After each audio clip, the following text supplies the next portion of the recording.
Bismillahirrahmanirrahim. Assalamualaikum warahmatullahi ta'ala wabarakatuh. Alhamdulillahi rabbil alamin. Binikmatihi tatimmus salihat. Wassalatu wassalam ala rasulillah Muhammadin wa ala alihi wa sahbihi ajma'in, amma ba'du. Rabbi syarah li sadri wa yassir li amri wahlul uqdatam min lisani yafqahu qawli. Sadaqallahul lazim wa sadaqa rasuluhul karim. Wa nahnu ala zalika minasyahidin wa syakirin walhamdulillahi rabbil alamin.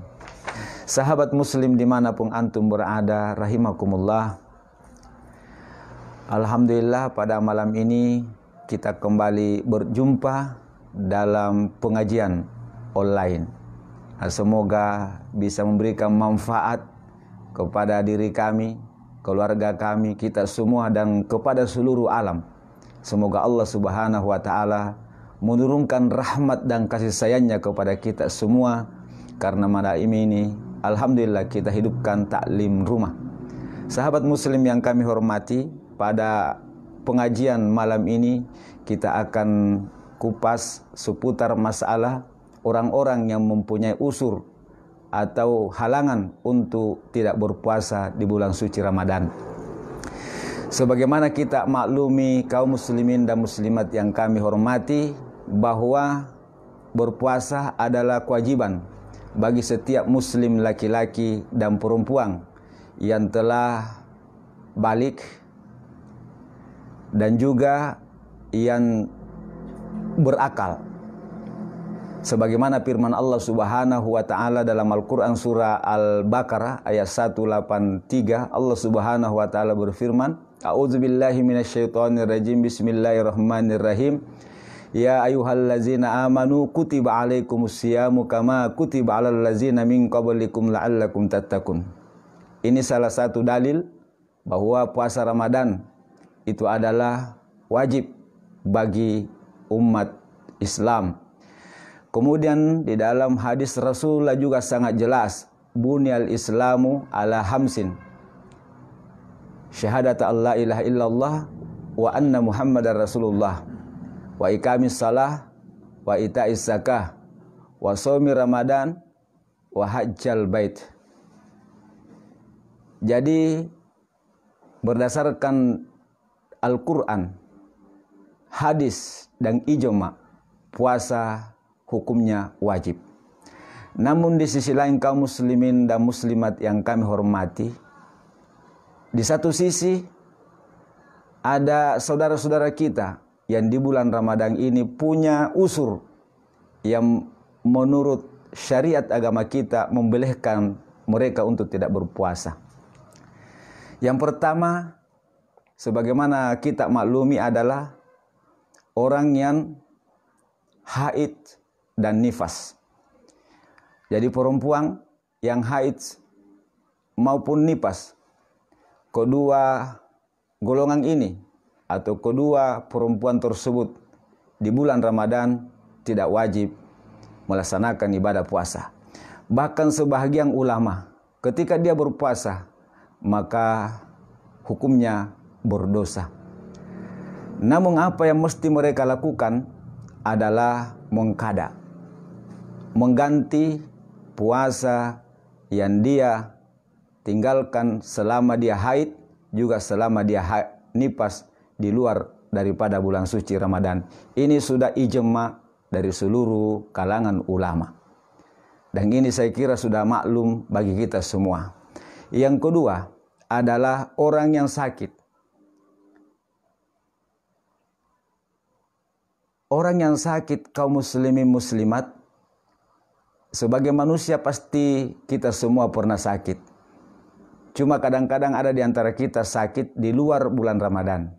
Ada juga yang sakit di dalam bulan suci Ramadan. Nah, bagaimana hukumnya?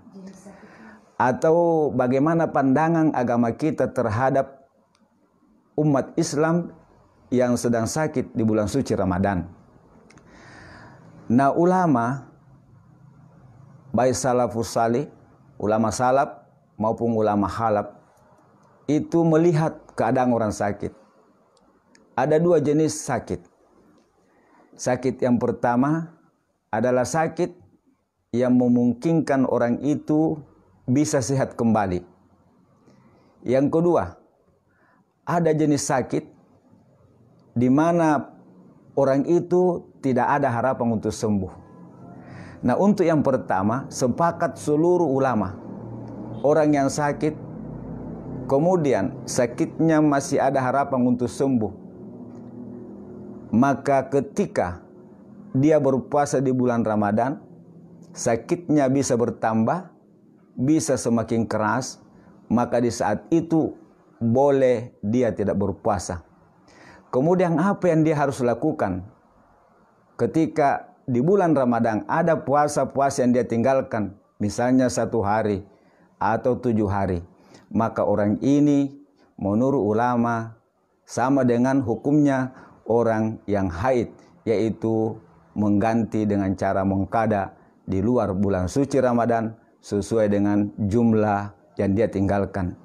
Hal ini juga sejalan dengan firman Allah Subhanahu wa taala, "Faman kana minkum maridan aw ala safarin fa iddatun min ayyamin ukhar." Maka barang siapa di antara kalian yang sakit ataupun dalam perjalanan, maka ketika mereka tidak berpuasa, hendaklah mereka mengganti jumlah hari yang dia tinggalkan di luar bulan suci Ramadan. Kemudian sakit yang kedua atau jenis sakit yang kedua kaum muslimin yang kami hormati adalah sakit setelah diperiksa secara alamiah maupun secara medis, apalagi melalui penjelasan atau hasil pemeriksaan salah seorang dokter yang sangat terpercaya bahwa orang ini penyakitnya adalah penyakit yang susah sembuh.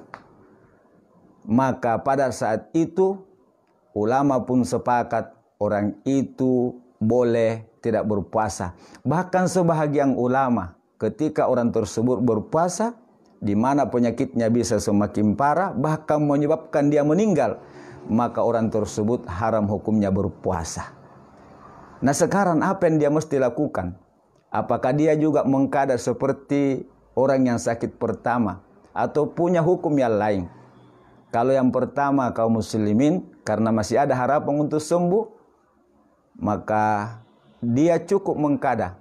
Kalau jenis orang yang sakit yang kedua ini tidak ada lagi harapan untuk sembuh, setelah melalui pemeriksaan, misalnya mungkin karena hipertensi yang susah untuk sembuh, atau mungkin diabetes yang sudah tinggi, maka pada saat itu boleh tidak berpuasa, tapi di satu sisi dia harus membayar fidyah. Nah, jadi bukan qada tapi membayar fidyah. Jadi kaum muslimin yang kami hormati, setiap hari dia harus memberi makan 1 orang miskin. Wa man kana maridan aw ala safarin fa iddatun min ayyamin ukhar wa 'alal ladzina yutiqunahu fidyatun ta'amu miskin. Jadi dia memberi fidyah, yaitu 1 mud. Kalau ditimbang untuk timbangan Indonesia itu kurang lebih 544 gram dari makanan tempatan. Misalnya kita di Bantaeng atau kita di Indonesia, makanan pokok kita adalah beras, kemudian lauk pauk. Jadi setiap hari orang yang sakit seperti ini boleh tidak berpuasa, tapi dia harus membayar fidyah buat 1 orang miskin. Tentang pembayaran fidyah ini kaum muslimin itu berbeda pendapat sebahagian ulama. Ada yang mengatakan boleh diuangkan. Tetapi pendapat yang paling kuat, pendapat yang paling mayoritas dari kalangan ulama salaf maupun khalaf, termasuk Profesor Dr. Ali Jum'ah, salah seorang mufti Mesir, di dalam kitabnya Fatawa Al-Baiti Al-Muslim, mengatakan itu harus dalam bentuk makanan. Jadi kalau misalnya pakai beras bisa sampai 1 liter. Kemudian ada juga ikannya. Minimal seperti itu. Lebih juga tidak apa-apa untuk bersedekah. Karena termasuk ibadah yang sangat diutamakan di bulan Ramadan adalah memperbanyak sedekah. Rasulullah bersabda, "Afdalus sadaqati fi Ramadan." Seabdal-abdal sedekah adalah sedekah yang dilakukan di bulan Ramadan. Maka kepada sahabat muslim yang kami cintai, kami muliakan rahimakumullah, ketika kita punya keluarga sakit dan tidak memungkinkan dan tidak ada harapan lagi untuk sembuh karena sakitnya sudah menahun, maka saat itu boleh tidak berpuasa, bahkan haram hukumnya berpuasa. Kemudian harus mengeluarkan fidyah, ya makanan setiap hari kepada 1 orang miskin. Bisa 1 orang selama 30 hari, bisa juga 30 orang. Jadi itu setiap hari. Tidak usah dirapel. Kenapa? Karena kita tidak tahu apakah masih hidup sampai malam hari ke-20. Maka setiap hari saja. Dan usahakan setiap hari.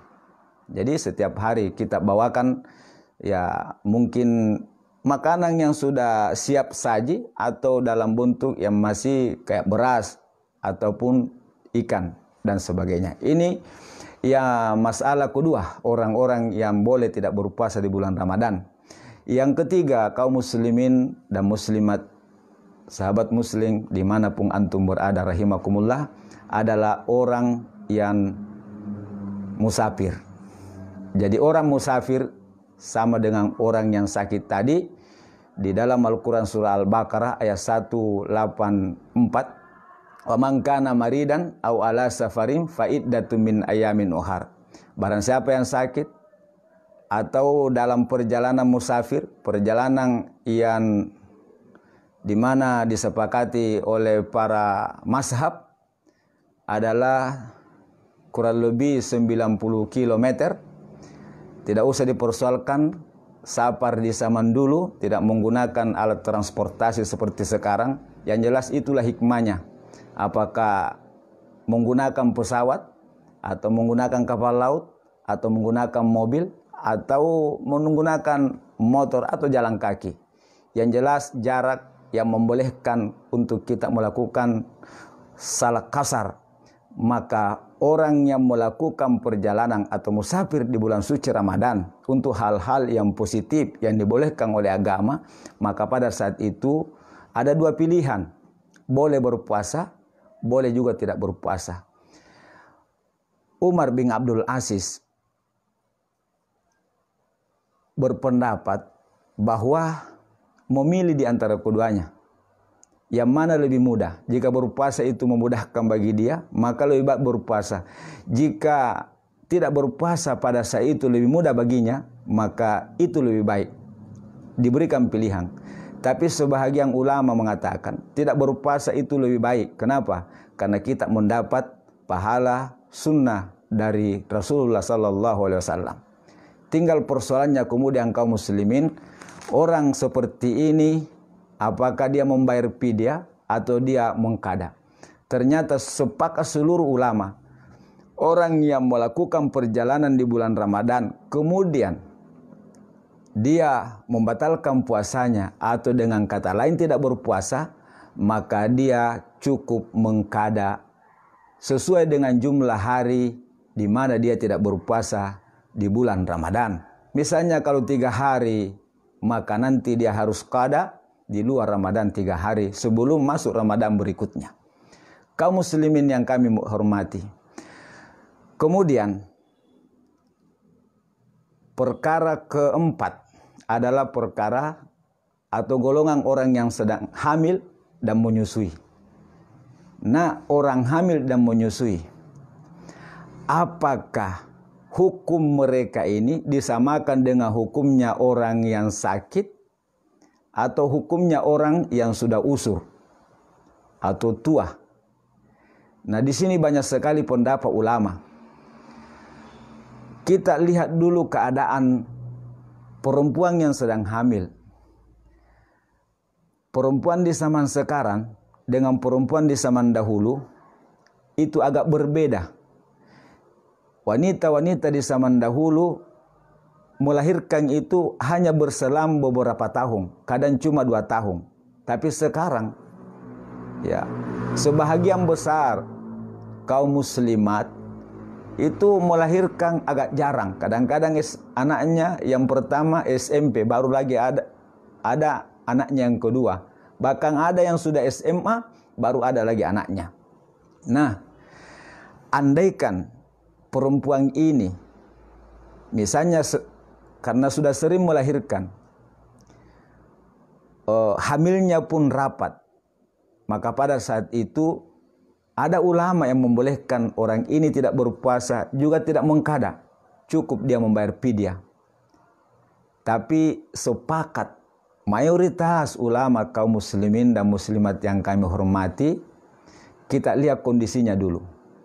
Jika perempuan hamil itu khawatir terhadap dirinya, sama dengan yang menyusui khawatir sama dirinya, ketika dia berpuasa akan menimbulkan mudarat.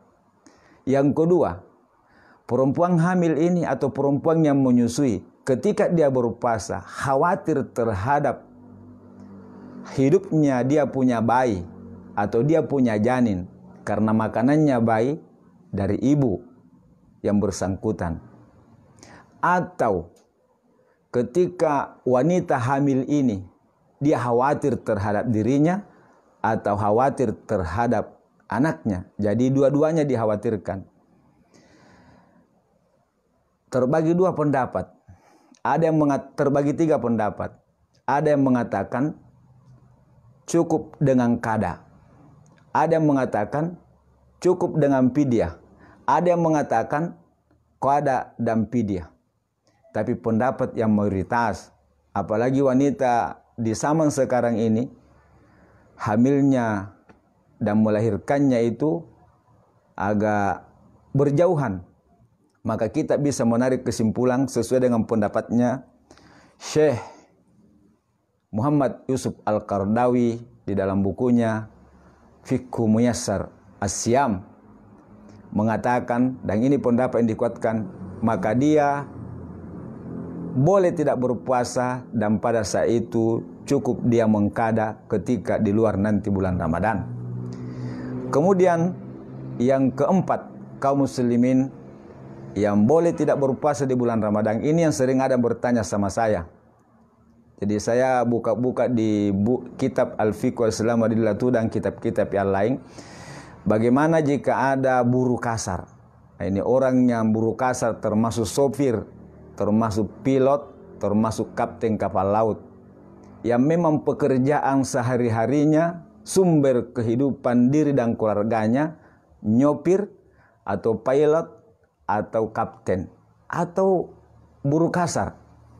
Nah, menurut Syekh Muhammad Yusuf Al-Qaradawi, termasuk Profesor Dr. Ali Jum'ah, Mufti Mesir, juga ulama salaf, sebahagian ulama salaf, juga ulama khalaf mengatakan bahwa orang ini boleh tidak berpuasa dan cukup berfidyah. Jadi bukan mengqada tapi berfidyah. Tapi memang betul-betul dilihat kondisi kita, hadirin. Kalau memang pekerjaan kita itu sudah bertahun-tahun sebagai sopir, sebagai buruh kasar, buruh di tambang, atau apa saja buruh bangunan, yang kalau kita tidak bekerja, maka istri kita atau keluarga kita bisa menimbulkan masalah ekonomi atau bisa kelaparan, maka Syekh Muhammad Yusuf Al-Qaradawi itu membolehkan untuk tidak berpuasa, tapi dia harus bayar fidyah. Tapi jangan dimain-maini. Giliran mau masuk bulan Ramadan, cari pekerjaan supaya dia punya kesibukan, supaya dia tidak berpuasa, itu tidak boleh. Kemudian yang terakhir, kaum muslimin dan muslimat yang kami hormati, adalah orang yang sudah usur atau lanjut usia. Ini golongan orang-orang yang termasuk diberikan keringanan rukhsah oleh agama untuk tidak berpuasa. Baik perempuan yang sudah lanjut usia, tulang-tulangnya sudah lemah, fisiknya sudah lemah, yang dimana kalau mereka berpuasa bisa meninggal, maka diberikan rukhsah, yaitu bisa berpuasa selama 1 bulan penuh tidak berpuasa, tapi dia juga harus bayar fidyah. Kaum muslimin yang kami muliakan, inilah poin-poin yang barangkali penting kita pahami, karena sering terjadi di tengah-tengah kita, bahkan mungkin menimpa diri kita, bahkan boleh jadi keluarga kita, bahkan boleh jadi ada yang bertanya kepada kita. Semoga pengajian yang singkat ini bisa memberikan pencerahan buat kita semua, dan semoga bisa menjadi amal jariah, bermanfaat buat kehidupan kita di dunia, lebih-lebih nanti di hari kemudian. Wallahu a'lam bisawab. Subhanakallahumma bihamdik, asyhadu an la ilaha illa anta, astaghfiruka wa atubu ilaik. Wassalamualaikum warahmatullahi wabarakatuh. Waalaikumsalam.